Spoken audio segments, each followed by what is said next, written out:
Welcome back to the Saturday Scholars College Football Podcast. Thank you for watching. Thank you for listening. That is Gonzo. That is Xan. I am Shoob. And today we are here to do ACC win totals part 2. If you listened to our first version, highly recommend you go ahead and do that. Now it's time to cover the rest of the ACC.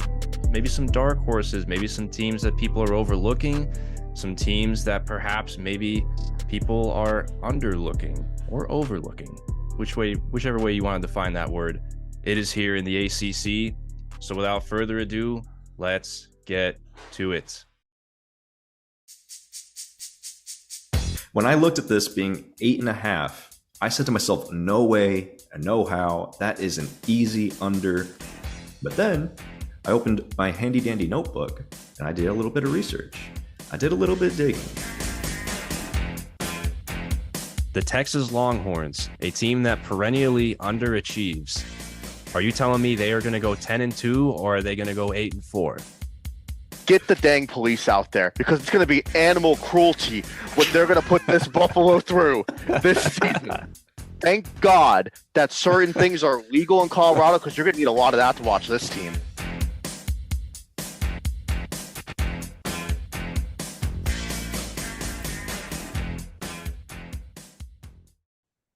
All right, leading off here, Wake Forest sitting with a line of 6.5 wins. Gonzo, you're up first. Take us away on the Demon Deacons. Demon Deacons. Man, I really hope they enjoyed June. That was a legendary baseball team. Rhett Lauder, stud, a lot of good characters on that team. It's a shame they didn't make the final because they had a really good squad.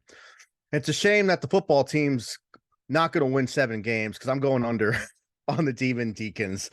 All kidding aside, Savage. All kidding aside with the baseball folks. No, seriously, I am under on this team. Losing Sam Hartman, I mean, that's huge. I mean, he was killing it these last 2 years. And then he says, bye, I'm going to go up to Notre Dame and see what I can do up there in terms of, competing for a potential national championship, high-profile bowl. So losing him's huge. But not only that, you lose A.T. Perry, who was, one of the leading receivers on this team. You do have Donovan Green back, so that will be some help on the outside for whoever seizes the quarterback role. And in addition, you'll have Jamal Banks as well. So those are going to be your 2 outside guys right there. And then outside of that, no, I mean, they bring in Walker Merrill from Tennessee.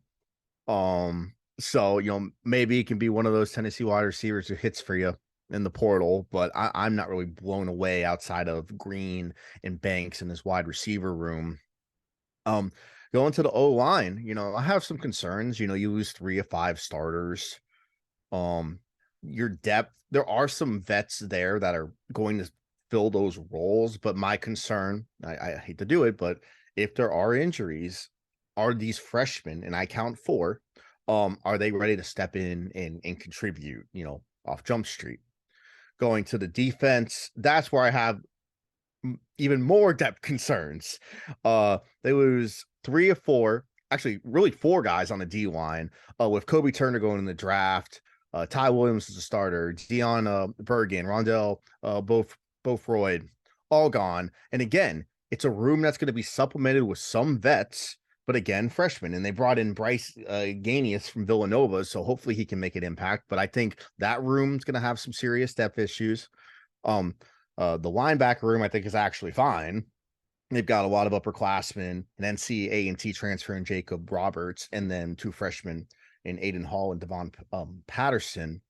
But in the secondary, they've got all the starters coming back, which is great. But again, it's just youth that they have after there. So I know I'm kind of beating the drum, but this is important. I mean, not too many freshmen can come into college football anywhere in the Power 5 and then just automatically be studs. A few can, but that's more the exception than the rule.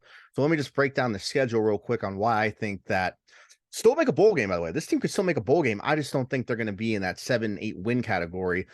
Of your first 4, Vanderbilt is who I have as that lone loss. You beat Ewan. Vandy is a much improved team. I don't think this is the Vandy of our college years anymore. I really think Clark Lee's got them in the right direction. We'll save that for the SEC pod. Old Dominion could be a win, but that, I mean, the Monarchs could maybe give them a test. I know they've lost a lot. I think they beat Tech. You could have 3 bye weeks. Wake Forest isn't beating Clemson, especially without Sam Hartman. They had their best shot to take them down last year, and it just, didn't go to Demon Deacon's way in double OT. And then I think they beat Tech. That Pitt game's a toss-up, and after getting in the mud with Narduzzi, I really think they end the year with multiple losses to FSU, Duke, and I even think NC State will clip them to end the season.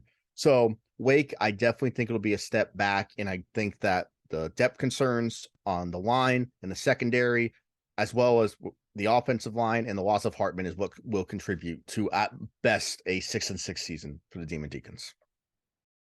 So very good points there, Gonzo, about Wake Forest. This is a team that went 8-5 last year. Head coach Dave Clawson, very good coach, very underrated coach, in my opinion, on the national scale. So when you're looking at this line here of 6.5 wins, like you highlighted, we expect a ton of regression with this team. How much regression, though, is the question.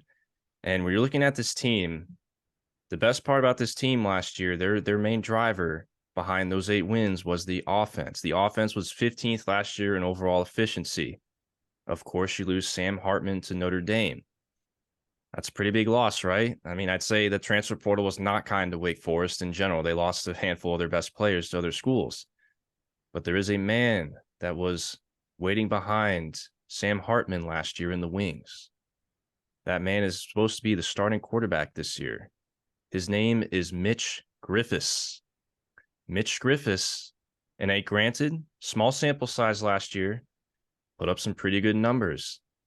The underlying metrics seem to favor Mitch Griffiths. I'm a little bit of a fan. I don't necessarily think the drop-off at quarterback, if there is a drop-off at all, I won't let that leave the room of possibility here. I don't think that's really going to detract this team that much. I think that Mitch Griffiths has a chance to be a very solid quarterback, and I think that he can be a good quarterback, a good starting Power 5 quarterback, maybe an average one at best. I'm high on him. As far as the defense, it was pretty mediocre last year. I kind of expect the same. But when you're looking at this line at 6.5, and I look at this schedule, I'm actually going to go with a lean over here on Wake Forest. I'm going lean over. I think that there's a chance that they can get to 7 wins. I think it's more likely they can get to 7 then they can get to 6, and that's mainly because of quarterback. I think that Dave Clawson has a very good offense of scheme, and I think that he can do a lot of the same things that he did last year with Sam Hartman that he can do with Griffiths. And when you're looking at the schedule here, I think the non-conference is very favorable. I think Elon, Vanderbilt, Old Dominion, those could all very well be wins for them. And then Notre Dame, that's going to be tough when they face off against Hartman and that reunion there. But then you look at their ACC schedule, they draw Virginia Tech. They draw Pitt at home. They go at Duke. They got NC State at home. Then they got at Syracuse. Those are all winnable toss-up games for me. I think Wake Forest can get to 7 wins. My numbers have them at about 6.8. So that is just barely a lean over here. Not very confident in this one at all, but that's where I'm going with Wake. And Shoob, I will say this. You guys both make great points, and teetering to either way of the spectrum here is 100%.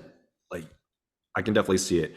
I think Wake Forest, they have a net target rating of -8. They've lost a lot. Our Gonzo alluded to that already. They have lost so much in production. But, I mean, as you mentioned, Mitch Griffiths is coming in, but most of his stats, or at least most of his good stats, where he had 3 touchdowns and 300-something yards, were against FCS opponents. His stats against Power 5 were not so good when he actually had a chance. So that's something that's a little concerning for me. Their running back is Justice Ellison, who's really not the best and doesn't really impress me that much. Of course, losses at wide receiver are big, but Gonzo, they also returned Taylor Morin, which is a name that you didn't bring up, who's another 600-yard receiver. So between the 3 receivers that they were bringing back 1,900 yards and 24 touchdowns in production at wide receiver. So they definitely have returning production at the wide receiver position. They returned their best tackle in Devontae Gordon, but the rest of the offensive line I give you is very, very suspect, and I'm not very confident in that offensive line. On the defensive side of the ball, they returned their best cover corner in Carson Kalen. They returned safety Malik Mustafa, who was a tremendous run stopper, but kind of a liability in pass coverage. And then they added a defensive lineman from Villanova and Bryce Ganius. So they did add some pieces, but they lost more than they got. They lost their best linebacker, Ryan Schmeda, to the NFL, but they supplemented him with Jacob Roberts from North Carolina A&T, who is actually a solid transfer. So there may be only slight regression in that one slot. They lost their defensive tackle, Kobe Turner, who was really good, actually. He's a really good player. And they also lost their other defensive tackle, Tyler Williams. They lost corner Gavin Holmes to Texas. They lost their best defensive lineman, Rondell Bothroyd, to Oklahoma, who was an elite pass rusher, by the way. And so it really just screams regression on the defensive side of the ball. But when I was looking at this total, I'm not very high on the quarterback. I'm not high on the defense. I'm not high on the offensive line. I love the wide receiver options they have. But when I was looking at this total, I go back to the schedule. And I think they can start 4-0 very easily. Elon, Vanderbilt, Old Dominion, G-Tech. Vanderbilt may give them fits, as you mentioned, Gonzo. But ultimately, I think they are going to have a good passing attack. They return the same head coach, who is a good head coach. They return the same offensive coordinator, who was responsible for orchestrating the Sam Hartman offense. I think there is potential there for them to go 4-0 going into the bye week. Of course, they're going to lose to Clemson. Virginia Tech is a toss-up game, but it is a winnable game. Pitt, I think they will lose to Pitt because, as we mentioned earlier, or in part one of this pod, I think Pitt's strength is their secondary. And that is Wake Forest's only real strength, is their passing attack. So I think that's something that does not play well for Wake Forest. And I think they lose that game to Pitt. I think they lose to FSU. I think they lose to Duke. And then I think they can beat NC State. But then they're going to probably lose to Notre Dame. And they may be able to beat Syracuse. I was sitting here thinking about 6 wins. But ultimately, I said, you know what? I'm going to bet on offensive production here, because I'm looking at many of these ACC teams in the model that I made here, and I'm seeing a lot of regression just around the league. And I think that having a lot of offense coming back is going to bode very well for Wake Forest. They are going to be a top 6 offensive team in their conference, regardless of everything that they've lost. And so I'm going to go ahead and swing to the over, but not very confidently at all. I'm going to go over with 7 wins.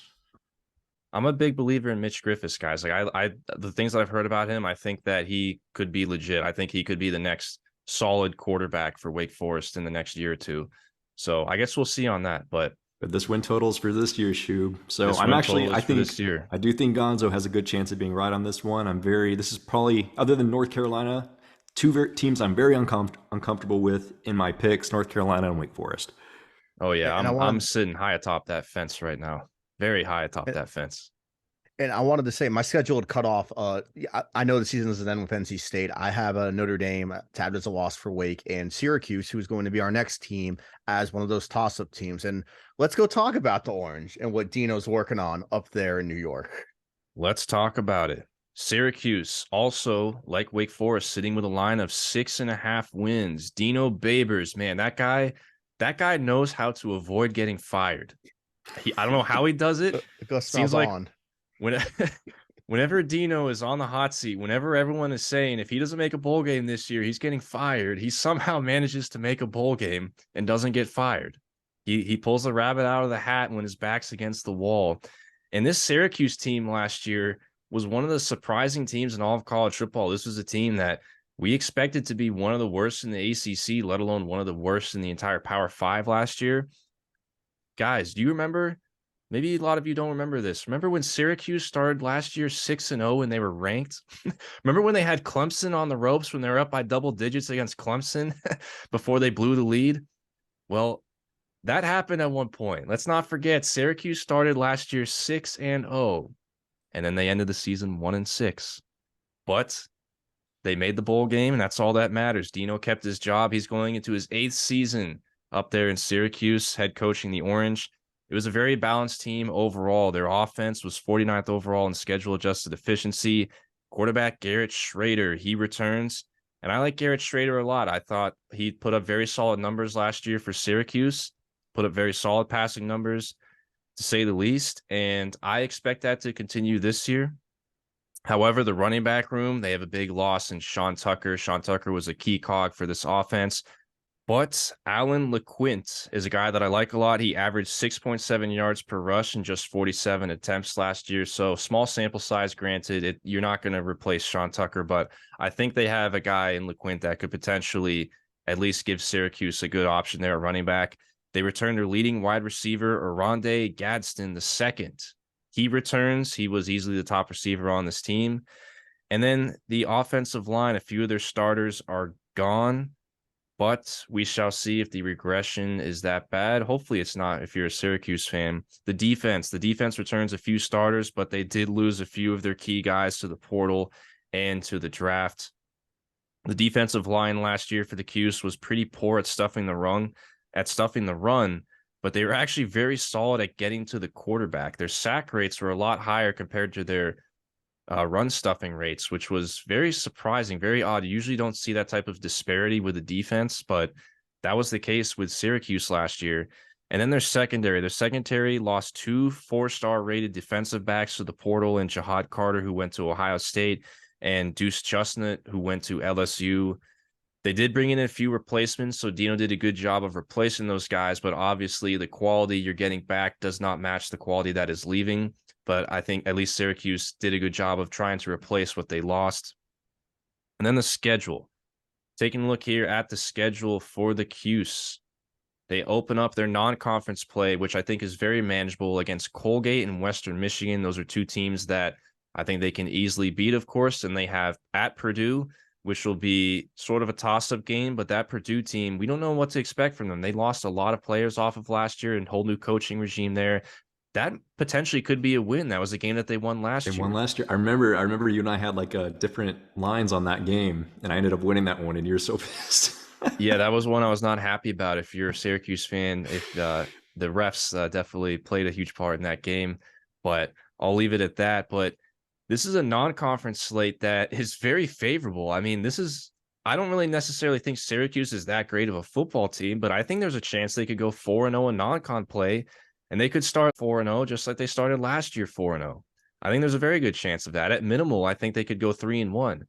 And then you get into that ACC schedule. Then all of a sudden the L's are going to start racking up pretty quick. You got Clemson, UNC, Florida State. But then the back half of the schedule there's a couple winnable games at Virginia Tech, BC at home, Pitt potentially at home could be winnable. And then you have at Georgia Tech and Wake Forest.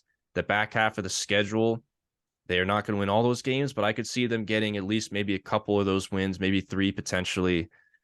Syracuse definitely did lose a few of their key better players, but I still think overall that there's depth there. This was a team that was very young last year. They return a lot of guys. There's a lot of experience, and I like that they have Garrett Schrader there. Losing Anai at offensive coordinator is a little bit of a hit in my opinion, but I think overall I'm not necessarily thinking that this team's going to take a massive step back. And I think the schedule in non-conference play is very favorable. And I didn't really think I'd get to this conclusion, but I'm lean over here. I really am. I'm lean over on Syracuse. I think that they can get to 7 wins. And again, like a lot of these teams, we're all going to say this throughout this whole pod here. We're not confident in this, but I am just a hair over 6.5. My numbers have 6.6. So I am 1/10 of a point over on Syracuse at 6.5. All great points, Shoob. I mean, I agree with a lot of that. One thing that really sticks out to me that I don't like is their new defensive coordinator hire, Rocky Long. He was the former New Mexico State defensive coordinator. I mean, he was the head coach at San Diego State for a little bit, went 11-19 there. From 2011 through 2019, had 146 and 107 record. Not bad at all, but New Mexico, was not one of the better teams in their conference. So I'm not sure about the hire. Maybe it's a relationship kind of thing. I don't know. I don't know what to make of that from the defensive coordinator perspective, but all I know is that they took a significant loss at their coordinator spots this season, both spots, offensive and defensive coordinator. I don't really feel good about the coaching staff. I do like you mentioned, the quarterback play. I like the wide receiver play, or at least the potential for the wide receiver play, returning their lead guy. Don't like the offensive line. They lost their only good offensive lineman, Matthew Bergeron, to the NFL, who got drafted. I think a step down in running back is definitely likely, losing Sean Tucker. And then on defense, yes, they lost two huge secondary guys, but they also returned two huge secondary guys. They returned their cornerback, Isaiah Johnson, who's a fantastic run stopper, not a great pass coverage guy, unfortunately. And then they returned safety Jason Simmons, who's just solid overall. He can do it all. He can pass defend, he can tackle, all that. And then they returned their best linebacker, Marlo Wax. So there are some good components that are coming back to this defense. But then they also lost one of their best defensive ends in Steve Linton to Texas Tech. So, I mean, there's just so many moving pieces to this team. And I'm with you. I don't think this is a quality team, but they certainly have enough for their conference to do something. They have enough pieces on the offensive side of the ball to be formidable on that side of the ball. And they certainly have enough returning production in their secondary to at least be respectable against some of those more pass heavy teams. But I think they're going to be Swiss cheese against the run game. Any team with a decent running back is going to dice them up. I'm going line 6.5, win Colgate, win Western Michigan, Purdue, Army, I think split. I think they'll lose one. I think they'll win one. So 3-1 coming out of that. Lost to Clemson, lost to UNC, lost to FSU, bye week. Virginia Tech toss up. I think Virginia Tech got a little bit better this year. So I think that's a complete toss up. Boston College, I'll give them as a win. That's at home. Pitt, I think, is an L just because I don't know about their running back situation. The strength of the Syracuse offense is their passing game. Pitt's strength on defense is their secondary, similar to Syracuse. But I don't think that bodes well for the matchup. I think Pitt is definitely a losable game. Georgia Tech is a probable because Georgia Tech does have a lot of question marks, and they could actually end up being decent than we think they could be this season. And then Wake Forest, I think for the same reasons, I will give them a win against. So I'm thinking the bettors or the sports books nailed this with 6.5. This is very hard to pick. 6 to 7 wins, I think, is absolutely perfect for this team. And I am going to go ahead and lean towards the under. I love their returning production. They're +5 in TARP rating, but they were 126th in sack rate last year on their offensive line, and they lost their best tackle to the NFL. Their offensive line is going to be atrocious. Their offensive line is going to be absolutely atrocious. I think it's going to be hard for Garrett Schrader to have a more productive season than he had last season, to at least take a step up, especially with the loss of the offensive coordinator as well. I'm not really in favor of this, man. I really think it's going to be tough for the Orange, and that's the only reason. The instability at the coordinators, that's what's going to lead me to the under here. I think y'all forgot the biggest loss this team had, and it's clearly Andre Smith, the kicker, leaving for the NFL. But no, he was a good kicker. But in all seriousness, I share Xan's concerns with the offensive line. You bring in 4 transfers, David Wallabaugh, Joe Moore, John Ray Reed, Wizander Moewa. Those last 3, all JUCO guys. Now, a lot of great guys can come out of JUCO. The JUCO system is awesome, but I don't know if that's it in terms of depth pieces and supplementing starters. Moreover, in terms of who is coaching these guys, Dino's still there, but man, he purged about 2/3 of the staff. You get Jason Beck promoted the offensive coordinator. You get Nunzio Campanile, who he brings over from Powerhouse Rutgers to be the tight end coach. You bring in Steve Farmer from Tulsa. That's a good hire. Tulsa has been, at least Tulsa, we've seen that they've had good players who have left to go to other P5. So you get with Steve Farmer coming over from Tulsa, he's had some O-linemen get poached for Power 5 jobs. So he's your new O-line coach. Xan talked about Rocky Wong, so I won't belabor the point. And then secondary, he nuked it. You bring in Travis Fisher from Nebraska. Yeah, Nebraska was really good last year. And then Daryl Perkins from UMass, powerhouse. So I do think the coaching continuity, in all seriousness, will be an adjustment for a team that I think has some depth concerns for all 3 of their defensive units outside of defensive tackle. And to get into the schedule very quick, I share all the same points. I think the non-con, they can get out of that 4-0, 3-1. I do think Army has trap game potential before Clemson comes to town. And then my question is, this Clemson, UNC, FSU gauntlet, do you get out of that healthy? Because how you get out of that from a personnel standpoint to determine how this back end goes. And how I see it I'm on the under here. I do see a realistic situation where Syracuse is out. Let's see, 1, 2, 3, 4. They could be at 5 wins with 3 to go, and it's just going to be toss-ups. And it's just going to be who's healthy when for either side. And I'm not super confident in it. I prayed about this. I thought about this. I almost wanted to call Dino and get his thoughts too. But even Tom Coughlin, he's got Syracuse ties. But at the end of the day, I lean under on the Qs, and I'm just very intrigued to see if Dino can pull another rabbit out of the hat. All right, so we got 2 unders and 1 over at 6.5 for Syracuse, but I think group consensus here is that we're very lean about this, very unsure, very fence rider-ish of us on that number. So let's head down south a little bit to Duke. Duke, if you are a diehard fan of what is the former Xan Shoob College Football Podcast, now the Saturday Scholars, if you are a diehard fan of us and you listened last year, you know that we had a lot of very good takes last year. I think we did very well with win totals and betting, but we did have a whiff or two, and we had a very bad whiff with Duke last year. Mike Elko just shoved it up our you-know-whats and then some. And then some. Duke sitting with a line of just 6.0. I kind of feel like I have a feeling where we're all going with this one. I'm very surprised this line is this low, to be honest. Not to give away our opinions, but or at least mine. I'll speak for myself, but I mean, you took the words out of my mouth. I love Duke this year. I think they're one of the best teams in the ACC, quite frankly. I think they're a top 5 team in the ACC this season. So kind of giving away I think they're going to finish 6th at the worst, but I'm going to give them top 5. I really think that they're going to be in this over. I'm very confident in it. Let's get that out of the way. Now let's dive into the fun part, and that's breaking down the team. It's 16th in line yards last year, 21st in sack rate, great offensive line play. +4 in TARP, +7 on the offensive side of the ball, which is their primary strength. I absolutely love it, Shoob. My goodness, head coach Mike Elko has done a great job. And then we have, Kevin Johns, Tyler Santucci, Lyle Hemphill, all of our good coordinators.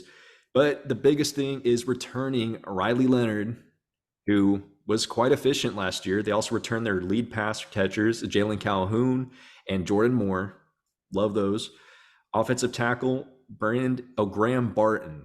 This is a name people should know because he might be a first-round pick next year. He's going to be a first or second-round pick. He is an amazing tackle. He is the heart and soul of this Duke offensive line. And as long as he's still there, which he is, they're going to have a great offensive line.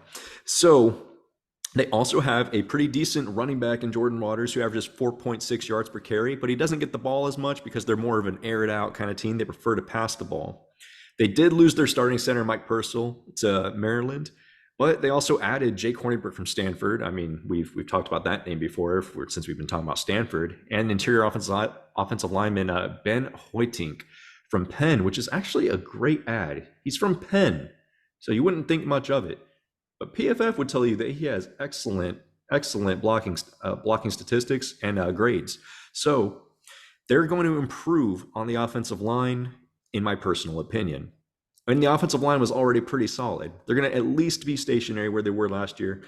And I got to say, man, when I take a look at their line yards, 16th and then 21st in sack rate, that bodes so well for the Duke Blue Devils. And when you control the trenches, you are in line for a great deal of success. When you have a good quarterback and you've got returning wide receivers, my goodness. And then Mike Elko's a defensive guy.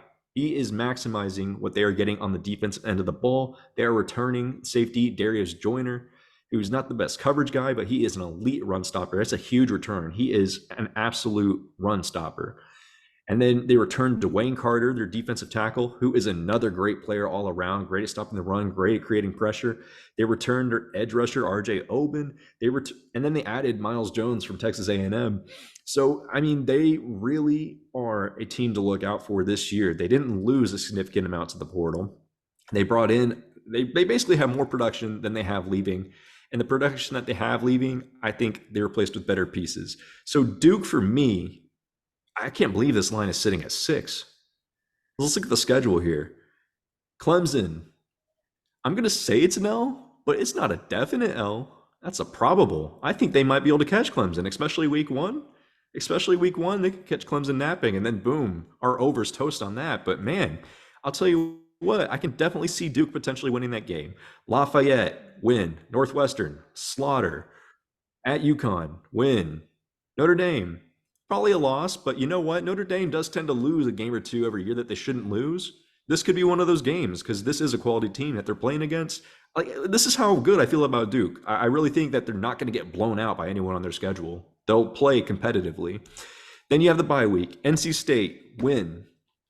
At FSU, L. At Louisville, can go either way. That's a probable. Wake Forest, I'm going to say, is a win. At UNC, I think they can beat UNC this year. I really do. At Virginia, I think that's a win too. And then Pitt is a probable. Duke over 6 wins. I like Duke for 7 or 8. Give me the over. Xan, I am in complete agreement. This is one of my most confident overs probably in this conference. I mean, just to go to the schedule, I mean, I've got 6 wins locked in right there. So just get me one more.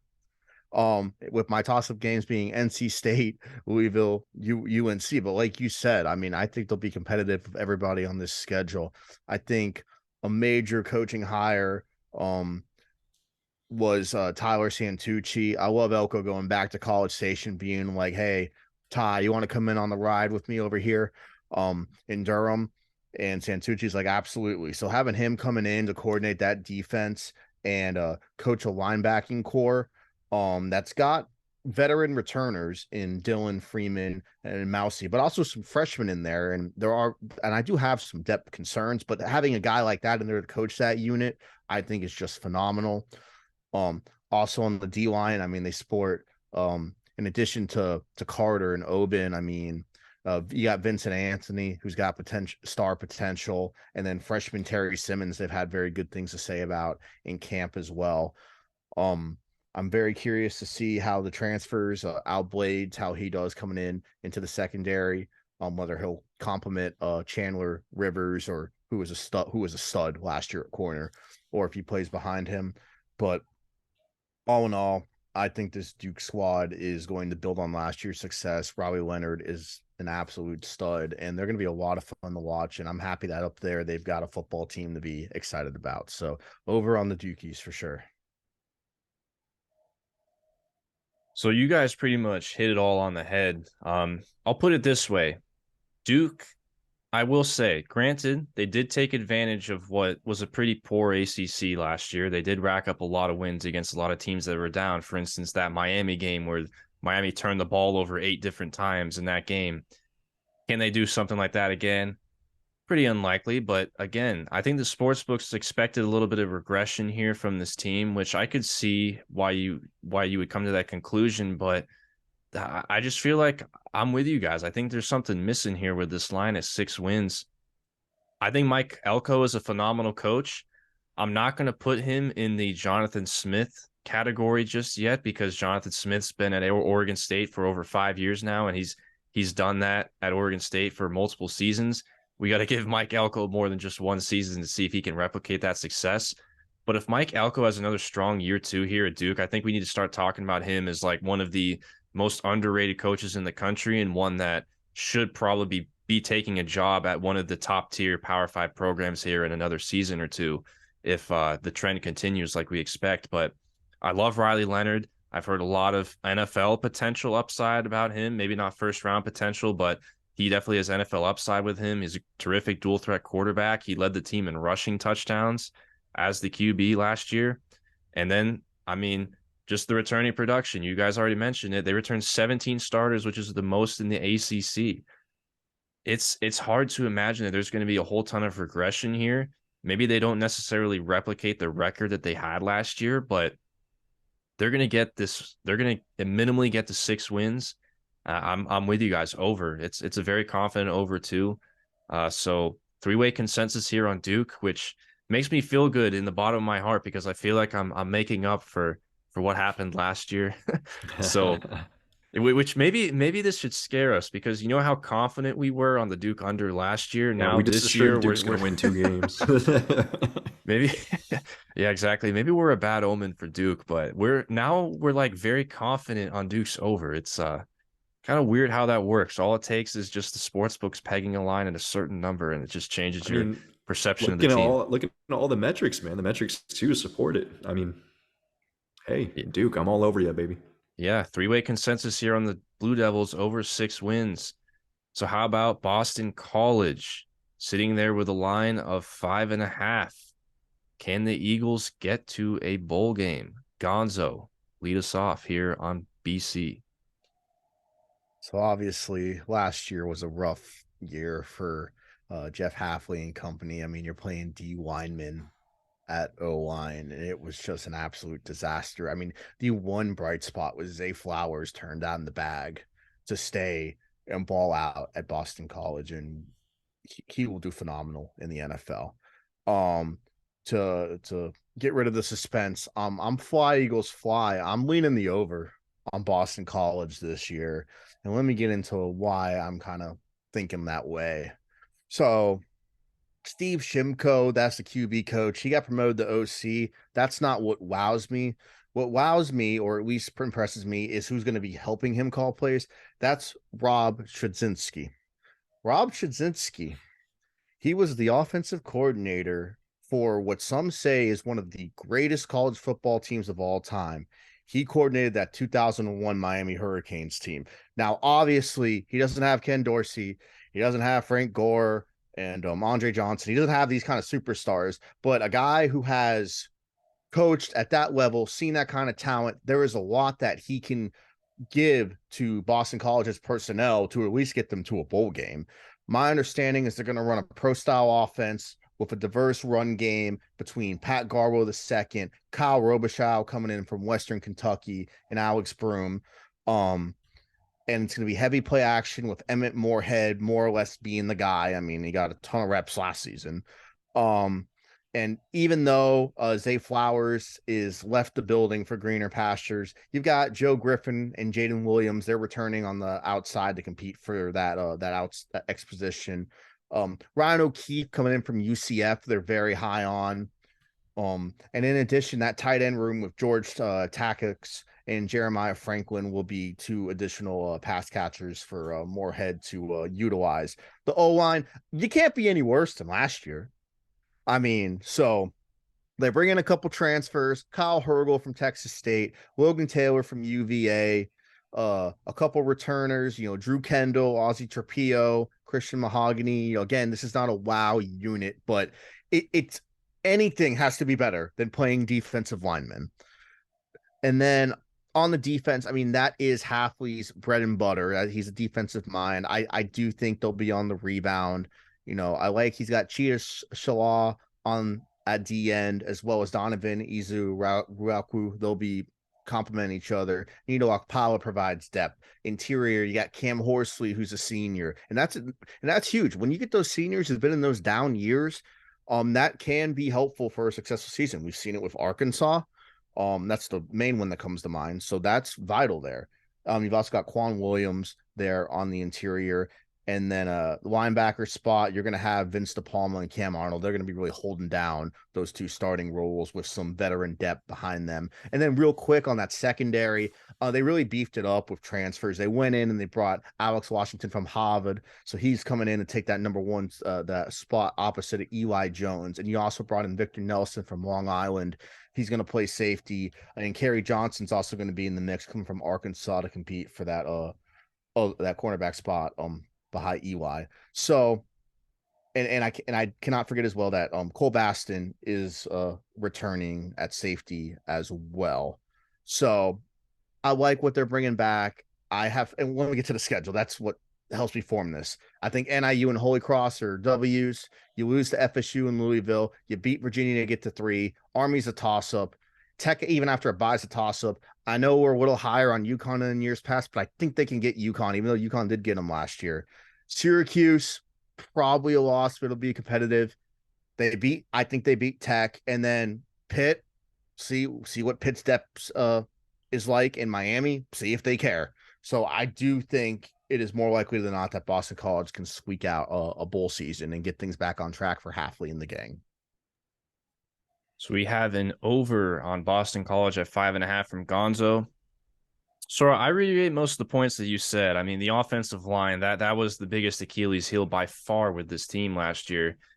And I really feel like the offensive line injuries, I mean, they just got decimated. That, the injury luck, that's going to happen. Injuries are going to happen, but to have that happen to the extent that it did with BC, but they were legitimately having to take defensive linemen and say, "Hey, we need you to play left guard, or we need you to play right tackle for this game." I mean, you're just that's just a disaster. Like that's something that doesn't happen. That's once in a blue moon type of event there.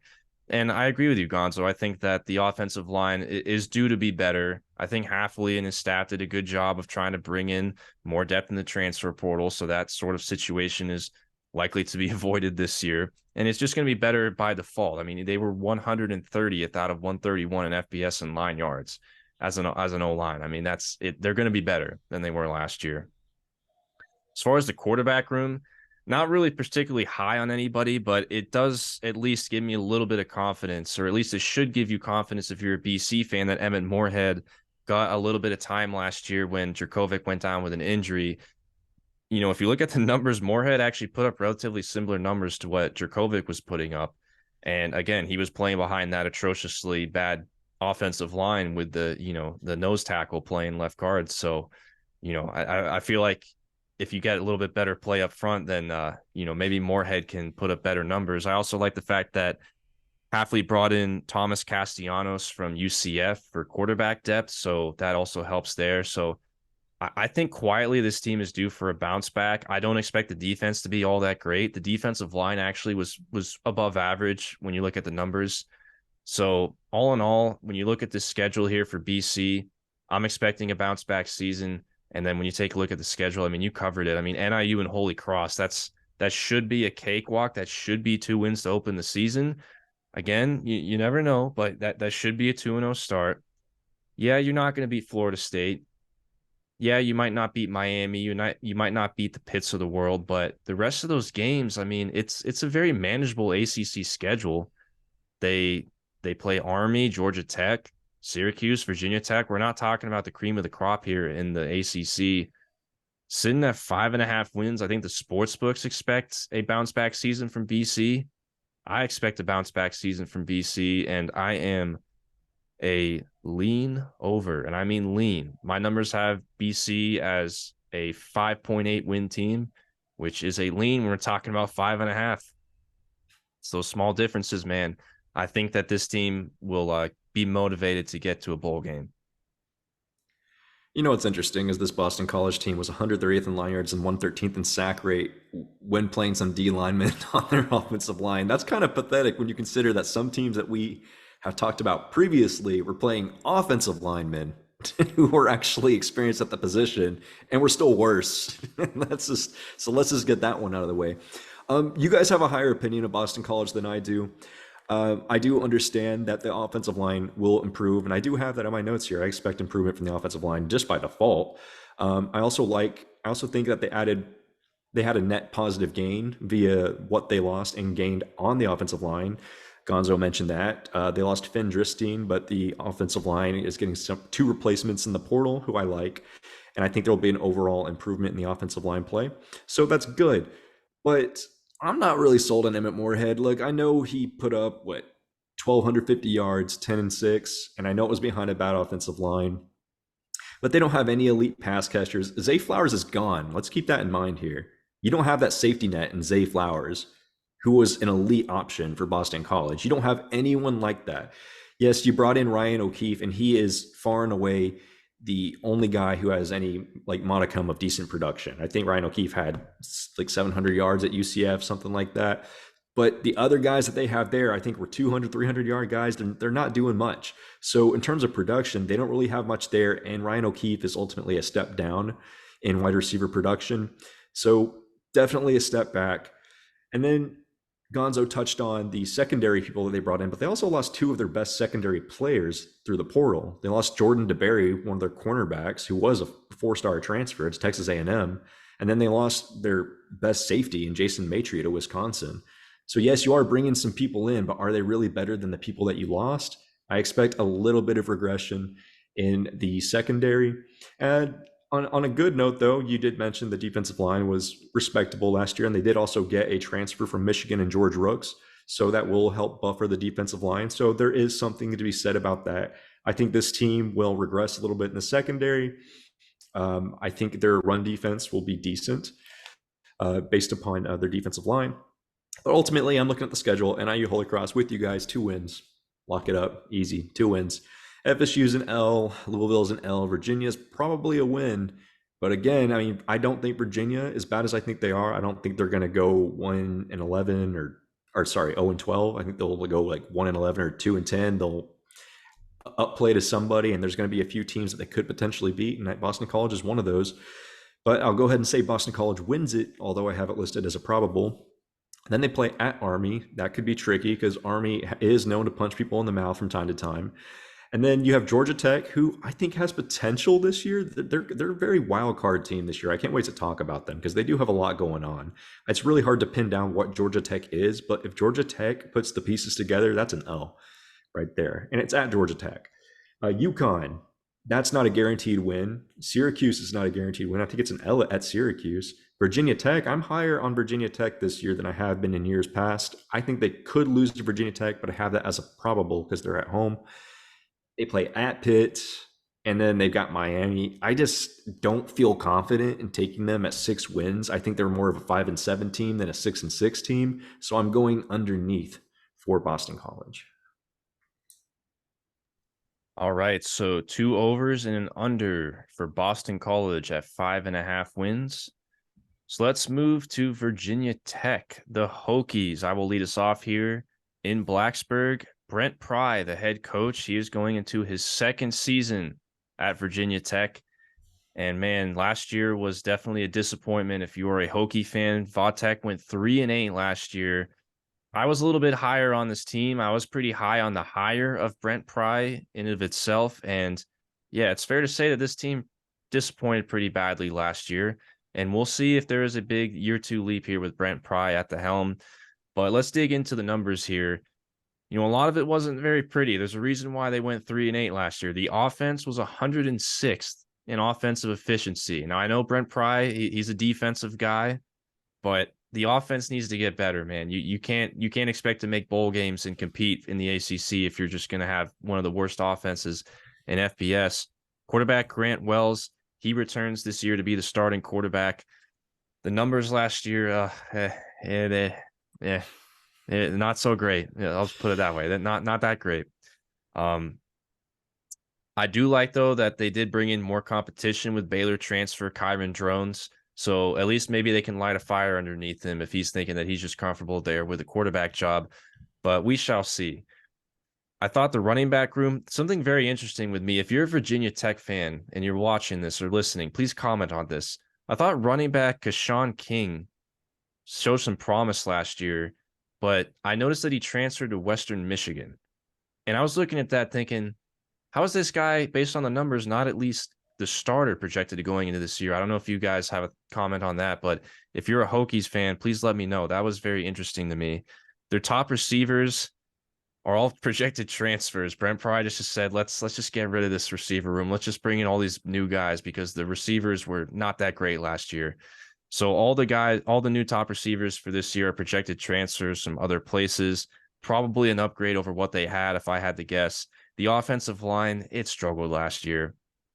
They do return 3 starters, however, but left tackle and left guard, both of those projected starters are both redshirt freshmen, so offensive line could continue to be an Achilles heel for this team, at least along the left side of the offensive line. And then the defense. Brent Pry, as I mentioned, he's a former defensive coordinator. You would expect defense to at least be the strength of a Brent Pry coach team. They were 72nd last year in defensive efficiency. Not necessarily the greatest. Only 5 starters return, and they returned 65% of their defensive production from last season. It's kind of one of those things where I don't necessarily, it's hard to peg whether or not this defense is going to be worse than it was last year, if it's going to be better. I kind of have to trust that Brent Pry's defensive acumen could at least give this defense a little bit of a floor to at least perform. Maybe they can get into the top 50, but it's kind of hard to tell here. It's kind of hard to peg down what you think of this Virginia Tech team. And then the schedule. The schedule, their non-conference slate, they have Old Dominion, Purdue, at Rutgers, and then at Marshall. You got to be careful here, especially with those Sun Belt teams in Old Dominion and Marshall. If they're not careful, those are games that they can lose. Those are games last year that Virginia Tech probably would have lost if they played those teams potentially. You have Purdue, you have Rutgers. I mean, I don't know about you, what you guys feel, Xan and Gonzo, but like I could see Virginia Tech going 1-3 in this non-conference slate. I could also see them going potentially 4-0, just because it's like, what do we think of Purdue? What do you think of Rutgers? You know what I mean? It's a high variance there. And then the rest of the ACC schedule, a few of their toss-up games at Louisville, at Boston College, at Virginia. They have NC State at home, Syracuse at home, Wake at home. I'm looking here at this line at 5.5. It's hard for me to look at this schedule, look at this line, look at this roster, and confidently say, oh yeah, I think they can make a bowl game. I think this team's going to make a big year 2 leap and get to a bowl game under Brent Pry. 5.5 is where I usually like to go over, but I am unfortunately going to have to go lean under here. I do think that this team has a very good chance to be better than it was last year, but can they improve from 3-8 to 6-6? I don't know about that. I'm leaning under. Shoob, I like a lot of what you mentioned, but I really think you did mention the wide receiver transfers, but those transfers, the transfers that they brought in, bringing 2,600 yards and 21 touchdowns in production. Those guys are all very good players. I really like, they got Ali Jennings from Old Dominion. So they took Old Dominion's best receiver away, who was basically a 1,000-yard receiver with 9 touchdowns. They took Jalen Lane away from Middle Tennessee State, their best receiver. He was a 940-yard guy with 5 touchdowns. And then DeQuan Felton from Norfolk State, who 600 yards, 7 touchdowns. So they brought in significant production at the wide receiver room. So I only expect them to completely improve in the passing game. I don't know how they couldn't. Their running back that they brought in an excellent transfer running back. So that may speak to why their starting running back from last year transferred out. His name is Bashal Tootin. He's one of the highest rated guys by PFF in like running efficiency. He's an absolute beast. He's from North Carolina A&T. He brings in 1,400 yards and 13 touchdowns, averaging 6.6 yards per carry. Very good player. I mean, Virginia Tech is primed to take a leap this year on offense based on all the production. Yes, they lost Caleb Smith, their wide receiver, to Notre Dame, but ultimately they brought in way more than they lost. I do agree with you. The offensive line is going to be very suspect. They're not going to get much better at all. They might even regress a little bit. I have them listed as neither regressing nor getting any better, but still pretty bad. That's what I have them listed at. On their defense, they actually returned some pretty good players on their defense. They returned their best interior defenders, who are both decent players. They return a young, promising corner in Delaney Mansour, who's I'm actually very high on. He's very young and he's scored very well per PFF in pass coverage. They also brought in cornerback Derek Canteen from Georgia Southern, who was a 4-star transfer. And then they also brought in linebacker Stone Snyder from Virginia, Mechanical Institute or whatever that is, to replace Dax Holyfield. So I think that's a net switch right there. And Dax Holyfield was a good player for them. They did lose a cornerback, Armani Chapman, to UNC, but ultimately I think what they brought in is better than what they lost at that position. I like them to be much better than they were last year on offense. I like them to be slightly better on defense this year. I'm thinking Virginia Tech is actually going to be a team that could shock some people this year. I'm not saying they're going to win the league or anything, but I'm thinking they're going to be better than people expect them to be. Old Dominion, they took Old Dominion's best wide receiver away. Old Dominion's lost a lot of production. They're not replacing that guy. Old Dominion, I'm giving them the dub. Purdue, there is a lot of uncertainty with their whole coaching staff basically going to Louisville. But Purdue does have Hudson Card, who is a young, promising QB. There could be something to be said about Purdue, but that's a possible. I'm going to say Rutgers is a dub. Marshall, you got to be careful, but Marshall did just lose their DC, who is responsible for the 15th most efficient defense in the country. He's no longer there. That's going to be an issue for Marshall, but it is at Marshall. So I like to be on the conservative side. I'll say Virginia Tech, I think 2-2 to 3-1 in their non-con. I think that's very, very realistic. I'm going to go with 3-1 though. And then they play Pitt, which is a probable. And given the fact that they brought in a highly effective running back and they brought in many wide receivers, they're not one dimensional. Pitt is going to be very susceptible against the run because of everything that they lost, as we discussed in our previous win total, part one.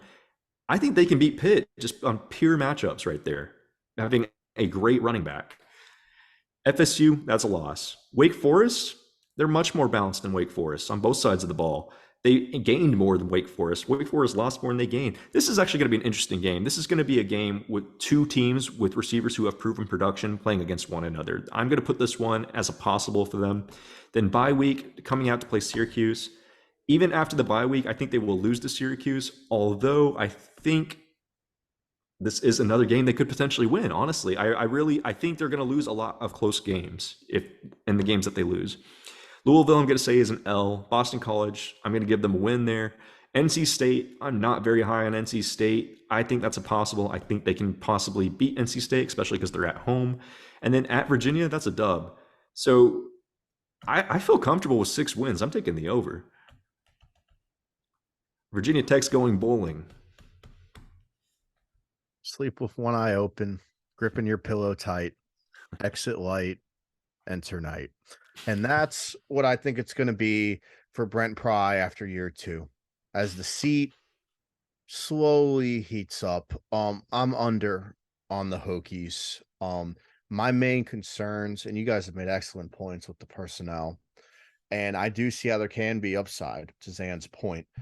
But I just do see concerns at the offensive line depth. I mean, yes, you've got Xavier Chaplin, Braylon Moore, they're coming back. And then for the most part, they've got 3 other starters coming back. But after that, it's mostly freshmen and then a couple vets. If you get injured there, it's gonna be hard to fill those roles. I don't think playing nose tackle at left guard bad, but it could be a rough go. I also think there's a little bit of depth concerns with linebacker. I mean, they got Tisdale, Lawson, Keller returning, but there still is. It's my understanding there's no established starter at the Mike position just yet. And yes, Stone Snyder from Mechanic University is coming in, but after that, you've really just got freshmen. And then again, my understanding is Grant Wells and Kyron Drones are fighting for that number 1 spot at Q, and really neither of them. I mean, Drones impressed me somewhat, but neither of them really wow me. And just schedule wise, I won't belabor the point. I mean, they beat Old Dominion. You're coming out to enter Sandman to start the season, like they're going to beat Old Dominion. Purdue Rutgers, sure, you split that, maybe. You beat Marshall, and then my take is it gets rough for them. I think it gets rough from Pitt all the way through NC State. I see more losses than wins there. I do see them winning the Governor's Cup, at least for what that's worth, from beating Virginia. But I still think Brent Pry needs to do just a little more, put a little more in the cupboard. And I also just want to highlight, I mean, he brought in the new O-line coach with Ron Crook from South Dakota, so he's just got to get that unit cohesive and going. And then I'm intrigued to see how Tyler Bowen, who has been moved from offensive coordinator to tight end coach in a way, kind of like demoted, how he does in coaching up the QBs this year. So I could see Tech flirting with 5. So this would definitely be more of a kind of a lean under, but it's under for the Hokies for me. Okay, so we have 2 unders at Virginia Tech, 5.5, and then 1 over. Xan has the Hokies going bowling. He's a little bit higher than me and Gonzo. So let's head down south once again, going up and down the East Coast in the ACC, down to Atlanta, Georgia Tech. The Yellow Jackets sitting with a line of 4.5. Brent Key, the interim, who is no longer the interim. He is now the head man there officially. Xan, what do you got on the Yellow Jackets? The Yellow Jackets are probably one of the hardest teams to peg down in this conference. I think they're very interesting. So let me start with the head coaching, or not the head coach. Let me start with the offensive coordinator hire, which I actually really like. I think there's a lot of potential there.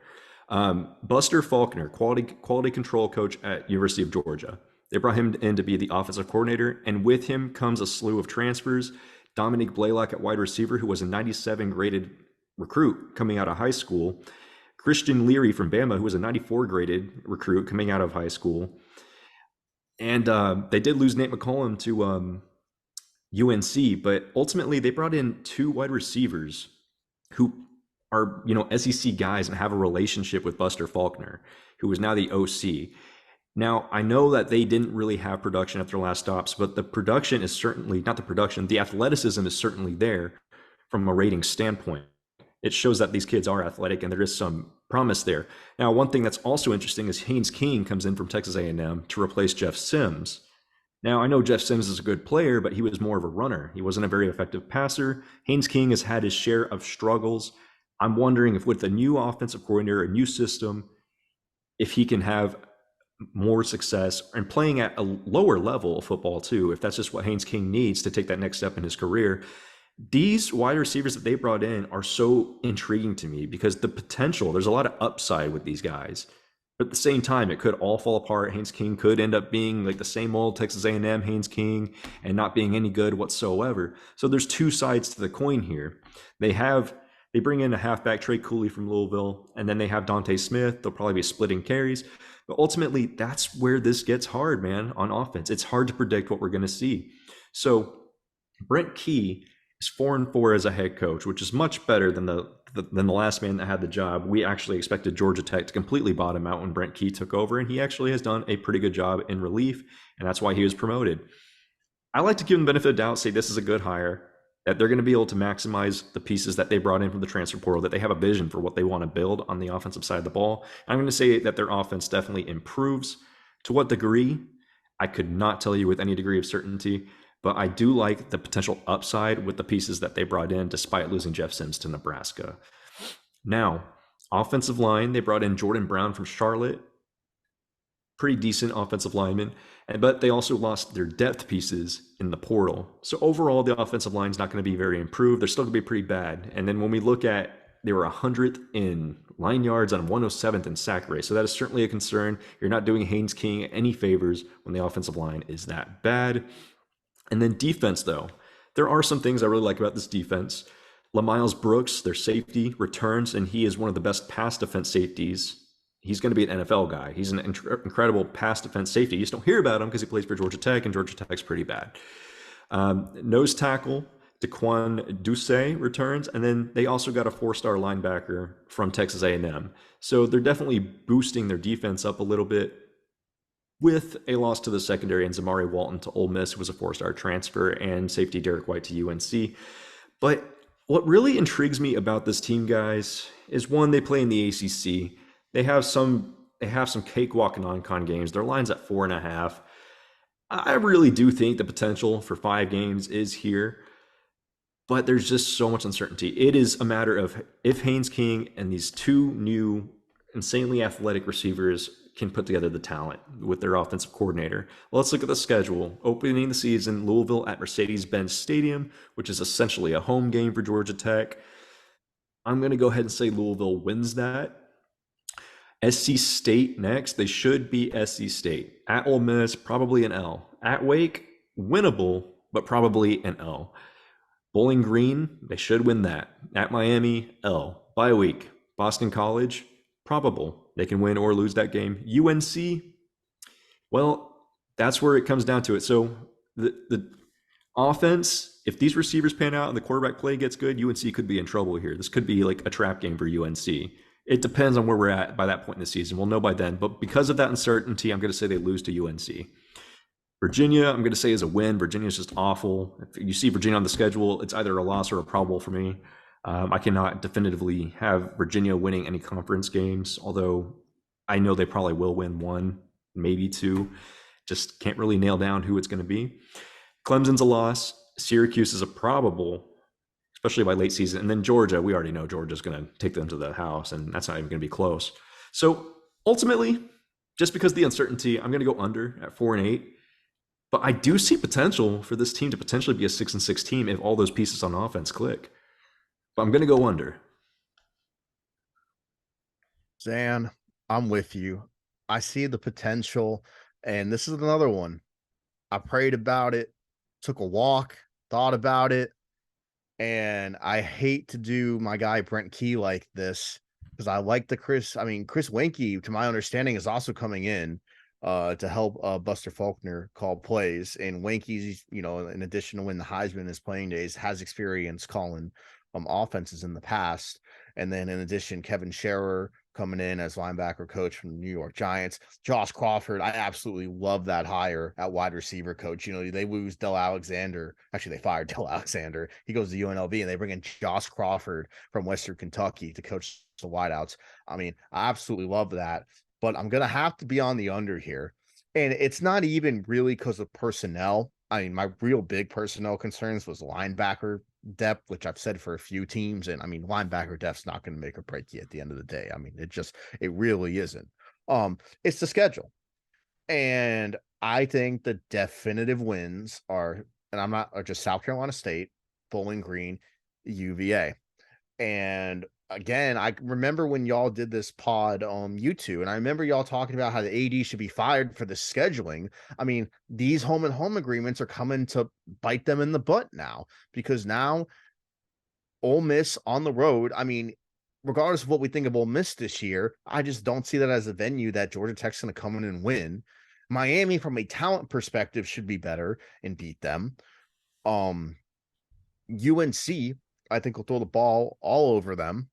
And I don't even want to talk about that back last third of the season, Clemson, Georgia. Oh my gosh. I mean, I could not think of almost a worse way to end your season, with Syracuse being sandwiched in there as a very difficult get.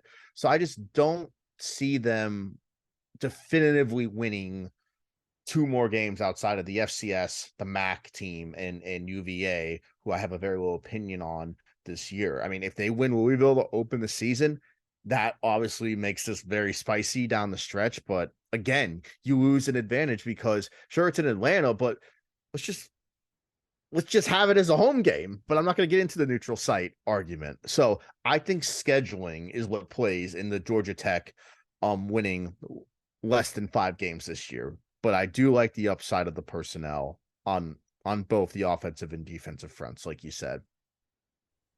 So you guys see the upside, but you're not taking the over. I see the upside too, and I am going to take the over. And now it's a lean. Granted, of course it's a lean. I mean, we're talking about the Saturday Scholars here. We're talking about Shoob. Of course it's a lean. Of course I'm on the fence about it, but I reiterate everything you guys say. I do see the upside with this roster, and I agree with what Xan said at the very beginning of this segment. I mean, this is a very hard team to peg down right now. And I kind of feel like I'm taking a flyer on the over here with Georgia Tech. Here's the bad news. The bad news is when I went into this breakdown, I was looking at Georgia Tech. I was looking at their record last year, 5-7. They went 4-1 in one possession games. All those games that they won last year, I mean, they barely won those games. And then all those games that they lost, they got blown out in. So, yeah, you could say they're pretty fortunate to get to 5 wins last year. But then you guys already talked about schedule. It seems like every time we talk about Georgia Tech, we talk about scheduling, because they unfortunately are the only team in the ACC that has to play Clemson every year as an annual rival, and they have Georgia as that out-of-conference annual rivalry. Good old-fashioned hate. So you're already kind of behind the 8 ball having to play Clemson and Georgia every season, but I don't know. When I look at this team, though, I agree. I see the upside. I think low-key, the defense last year was actually kind of above average in terms of efficiency. They were 40th last year in defensive efficiency, which I don't think the average college football fan would have guessed that. And when you talk about Haynes King being the quarterback, there's also Zach Pyron, who's also in the mix to be the quarterback. And you touched on this, Xan. When you look at Jeff Sims' numbers last year, yeah, Jeff Sims definitely known as a runner. Jeff Sims has the body type for, you know, the body type that the NFL scouts like for that potential upside. But yeah, when you look at his numbers, they weren't that great. And when you look at when Zach Pyron came in relief, he did pretty well. In fact, he put up pretty much similar numbers to what Jeff Sims was putting up. And it wasn't like Pyron did it against, you know, the lower competition, kind of like Griffiths did at Wake Forest. Pyron came in against Florida State. He came in against Virginia Tech, and he came in against Miami and pretty much did exactly what Jeff Sims did. So I don't really see the quarterback loss of Jeff Sims as necessarily a downgrade. And I really like when you touched on with the new offensive coordinator, Buster Faulkner. There's probably a reason why all those guys followed him from Georgia over to Georgia Tech. There's probably a reason for that. I think that has to be a reason for optimism if you're a Georgia Tech fan. 2 decent quarterback options. I like that. Yeah, the schedule is tough. Yeah, there's a lot of losses that you can just automatically write off there. but I see potential wins. I see the potential wins like against Louisville. I see the potential wins against, of course, SC State, Bowling Green, Boston College at home, potentially UNC, potentially Syracuse, maybe. I mean, I think they can get to 5 wins. So I'm going to say slight over on Georgia Tech. I have them at 4.9. So that's an over for me. I'll take the bait here on the upside. So you guys ready to wrap it up with Virginia? I'm sure we have some hot takes with the Cavs here. Yeah. Let's stretch it out. Get ready for this one. Crack the knuckles because this is gonna be ugly. It's gonna be a beatdown. Yeah, this is gonna be ugly. We're here at the Saturday Scholars podcast, we are about to get arrested for battery. Well, anyway, let's jump into this. Gonzo, you have the honors of starting with the piñata. You get first bat. When I was out walking a couple days ago, I met a man wearing a t-shirt, and it said on it, Virginia is for lovers, but it ain't for wins. I'm taking the under. And I do want to preface, my heart does go out to, everyone involved in that tragedy that ended last season. I mean, that was just horrific. And the fact that, they've been able to get through that adversity, I just send my best to those families. And that was just a tragic way for that season to come to a conclusion. And I do applaud the NCAA giving the members of that Virginia team, that extra year of eligibility. Now with the heartfelt aside, let me get into it. I mean, I don't see it with this team. I mean, regardless of what our thoughts are on Brennan Armstrong, in his new spot, that's a big loss for this team. And I have heard good things about Tony Muskett from Monmouth. I can't even tell you where Monmouth is, probably somewhere in the Northeast. Apparently Tony's got a cannon, he's accurate, and he's got chemistry with the skill guys. So I don't know if that means like when they go out, he buys drinks. And so, but so what skill guys? Allegedly, he's got chemistry with the skill guys. You lose a ton of wide receivers. Wicks goes to the draft. Thompson goes to the NFL.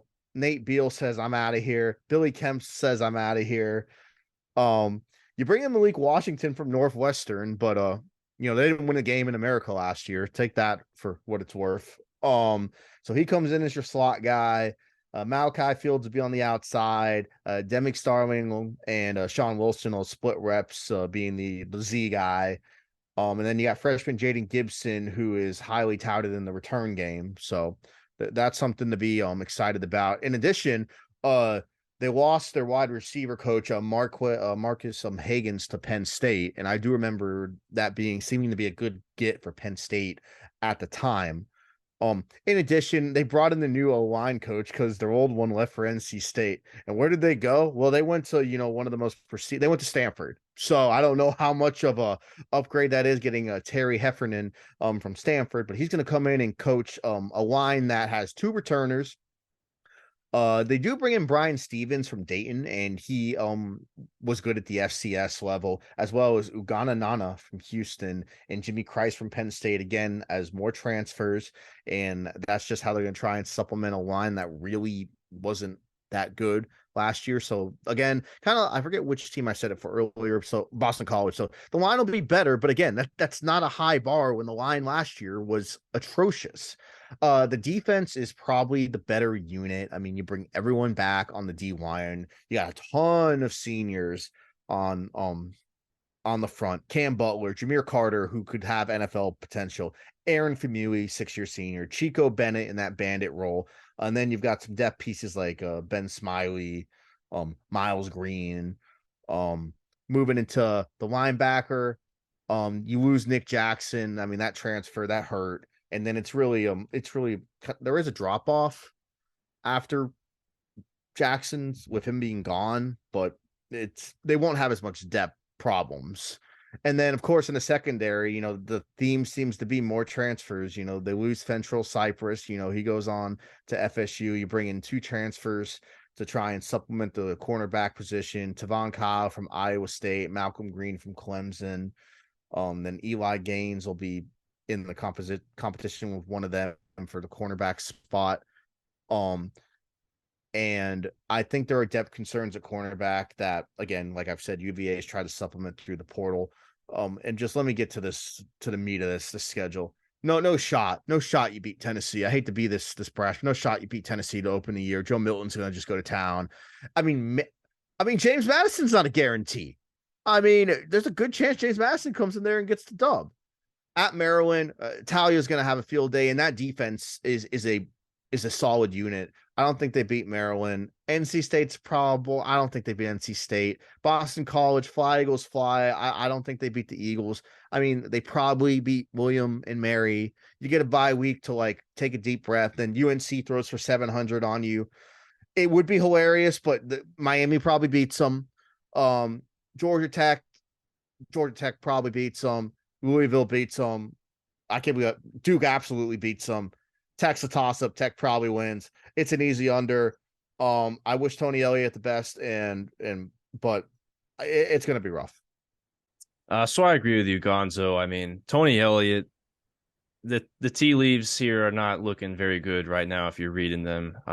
It's going to be a pretty tough rebuilding task here in year two. And year two is not where you want to be, having to rebuild a roster and try to build from the ground up. Year two is when you're trying to take that ascension, that big jump over from year one. So it's not looking good for Tony Elliott, in my opinion.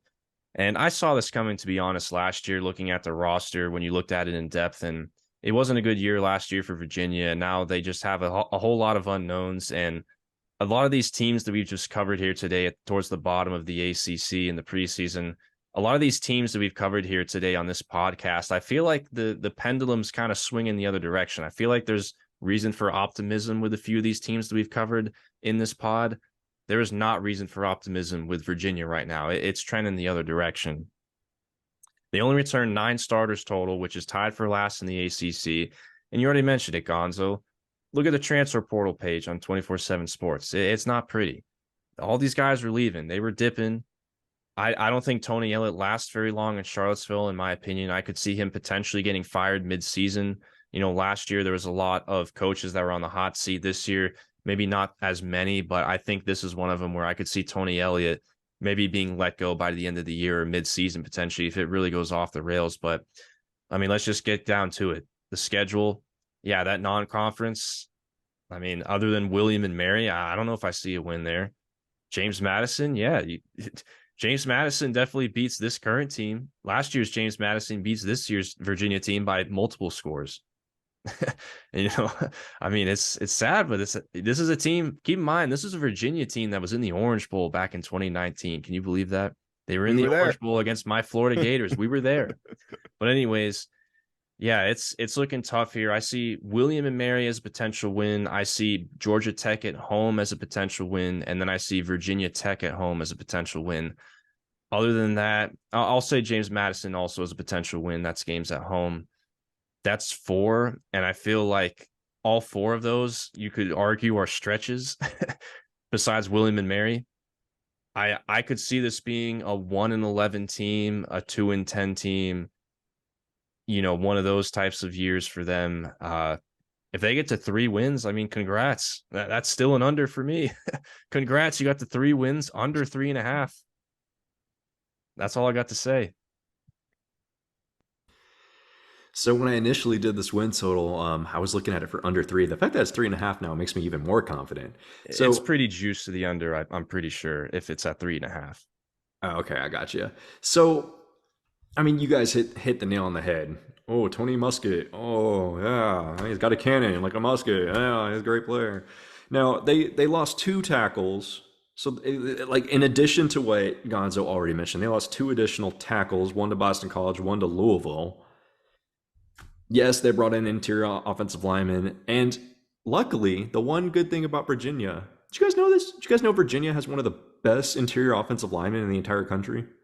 Brian Stevens. He's one of the best interior offensive linemen in all the country, according to PFF. He is the number 2 overall interior offensive lineman per PFF. He's graded as a potential 1st to 3rd round guy. Everyone else on that offensive line is terrible. And that's why your offensive line's that bad. So I wanted to at least give them that shout out and at least give them that kind of sanity that, hey, stop saying only bad things about my team. They also got Kobe Pace from Clemson to play running back. So, hey, maybe there's potential there. But my goodness, man. Look, you highlighted it, Gonzo. Fentrell Cypress gone. But they also lost Anthony Johnson, their best cover corner, who was actually a really good cover corner, and he was good in run defense as well. They lost him to the NFL. He's gone too. So they lost their two biggest pieces at the corner position. They lost their starting safety Cam Kelly to Louisville. They lost their stud linebacker Nick Johnson to Iowa. They didn't bring anyone in substantial to improve those positions.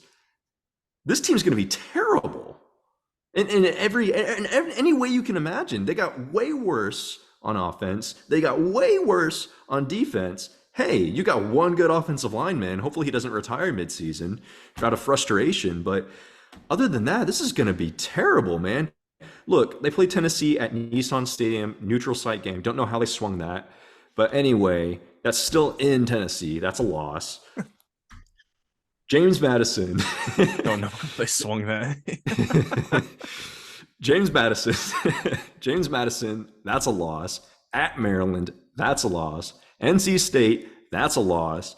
At Boston College, possible, but it's at Boston College, probably a loss. William & Mary, oh, thank God, we won a game, guys. Probably a loss. No, I'm just kidding. Oh, thank God, they win a game, guys. They're not 0-12. Okay, bye week. Catch our breath. You know, we're getting our asses kicked. Like, thank God. Let's just lick our wounds a little bit. Oh crap, we got to go play UNC. Loss. Oh crap, we got to go play at Miami. Loss. Oh crap, we got to play Georgia Tech. Do we even care at this point? Potential win, but do we even care at this point? At Louisville, loss. Duke, loss. Virginia Tech, potential. So what is that? 1, 2, 3 potentials. I'm with you, Shoob. 3 potentials, 1 win, and I don't think they win all those 3 potentials. Under. Easy. Sorry, Virginia. Sorry. You guys. At least basketball starts in November. I know, right? I know. Maybe they'll lose to a 16 seed again. Baseball. They got basketball and baseball. Unless they lose to a 16 seed. It's hard to be a Virginia fan in recent years. It really is. Walked off on him. Oh man. I'm sorry, Virginia fans. I'm not just trying to kick you. And plus, if a Virginia fan watches this deep into the video, I applaud you. I salute you. Hey, yeah, for what it's worth, you got the basketball title. So if this is the sacrifice, I mean, some of them will be like, that's fine. Like you won a baseball title in the last 10 years and you won a basketball title. They might be fine with this. When the ACC, votes to get out of their contract early in like 6, 7, 8 years, whatever, maybe you find yourself in the SEC and then you could go 2-10, but make a lot more money doing it. There's hope. All right. This would be a bottom tier American Athletic Conference team. And that's the last. Yeah, no, Virginia's pretty bad. Man, like Virginia versus Stanford, that'd be a really good game, man. I was about to, so I had 2 more finishing comments here as we wrap up. The first one is that we are all consensus on 3.5 wins for Virginia, obviously, but we all agree that the biggest win that Virginia football has this year is the fact that they managed to get Tennessee to agree to play a neutral site game. That's the biggest But it's in win. Tennessee, so they won. But it is in Tennessee. But it's still a neutral site game. That's a win. That is a win. Yep. And then the second thing I was going to say was it's the golden question. Xan and Gonzo. Stanford in one end of the cage, UVA in the other end. Who wins? God, that's hard, man. That's hard. I think I'm gonna give edge UVA, man, just because they got that one nice lineman. Tony Muskett at least has some starting experience where I can't even remember the Stanford starter's name. Yeah, and he's got basically no starting experience. Yeah, I think Virginia would beat Stanford. There you go, Virginia. There's your win. You guys are not the absolute worst in Power 5. I think I like the potential of Troy Taylor. I like Stanford's coaching staff more. I don't like Virginia's coaching staff. Yeah, I don't like Virginia's coaching staff at all, but I think Virginia has a better roster. I think Stanford maybe has better coaches, but the roster is definitely that Stanford roster is awful on paper. Stanford has number 9 recruiting class right now, so we'll see. That's a little surprising to be honest, but they must be want to get off topic. Who knows? Yeah. This also shows when offensive coordinators leave the Dabo Sweeney system that It's not it. You saw it with Chad Morris, USF's guy who I'm blanking on right now. You saw it with him. Just stay at Clemson. Yep. Moral of the story. 100%. Well, it's time to wrap it up here. Thank you guys for watching. Thank you for listening. If you made this far in the podcast, we salute you. We applaud you. Thank you so much. Thank you to our viewers who've made it this far. This is probably as deep in the weeds of college football as you're going to see anybody get into. And we really got deep in the weeds here today with the ACC part 2. But thank you guys for watching. And if you're a fan of any of these ACC teams here, please leave a comment. Let us know what you guys think of your team. Let us know what you agree with us on, what you disagree with us on. Just let us know. Leave a comment. And of course, leave a like on the video and leave a review for us if you're listening on the podcast. So to wrap up ACC part 2, this is Shoob, Xan, and Gonzo, the Saturday Scholars, signing off. See y'all later. Have a great day.